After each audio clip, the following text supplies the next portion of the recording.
আর অনুভূতি খুবই ভালো, খুবই এক্সাইটেড। আমি সংসদ ভবনে এই জীবনে প্রথম ঢুকলাম এবং এত বড় একটা বিশাল লাইব্রেরি আছে।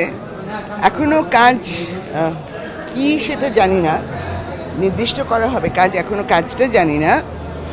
কিন্তু ওই আগের বারের মতোই বলছি যে যে কাজটি দেওয়া হবে সেটা আমি আমার শতভাগ দিয়ে করব, এ ব্যাপারে আমি নিশ্চিত। একটা জিনিস আমি বিশ্বাস করি যে ক্ষমতার জায়গাটাকে বাড়ানো যায় সঠিকভাবে কাজটি করতে পারলে। কারণ অনেক ক্ষমতাধর মানুষের এই সংসদেই এই টার্মে কিন্তু ক্ষমতা নেই প্রায়। এভরিথিং ইজ এ চ্যালেঞ্জ, আসলে সবই চ্যালেঞ্জ। যেমন সংরক্ষিত কথাটা হয়তো অনেকের মনে হয় যে খুব ইজি এখানে চলে আসা, আসলে নয় ব্যাপারটা।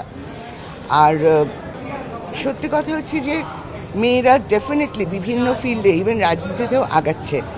সংরক্ষিত আসনটি তাদেরকে এক ধরনের সাপোর্ট দেওয়া, তাদেরকে বলা যে তুমি পারবে, তাকে নিয়ে আসার পরে। এবং এটাও দেখা গেছে যে সংরক্ষিত আসন থেকে বেরিয়ে সে নিজেই নির্বাচন করেছে।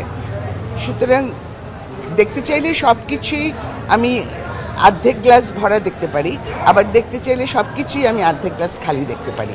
এটা দৃষ্টিভঙ্গির উপরে নির্ভর করবে। হ্যালো দর্শক, ভিডিও বেনিসুদি সাবস্ক্রাইব লেখা লাল বাটন আছে, এবেত ক্লিক করুন। আর ডাগদি উগ্গ বেল আইকন আছে, এবেত সাবধান তইলে অনেক ব্যাকর আগদি আনার ভিডিও বিগিন সাইট তারিবেন। আরা সাত গায়ে হতা হই।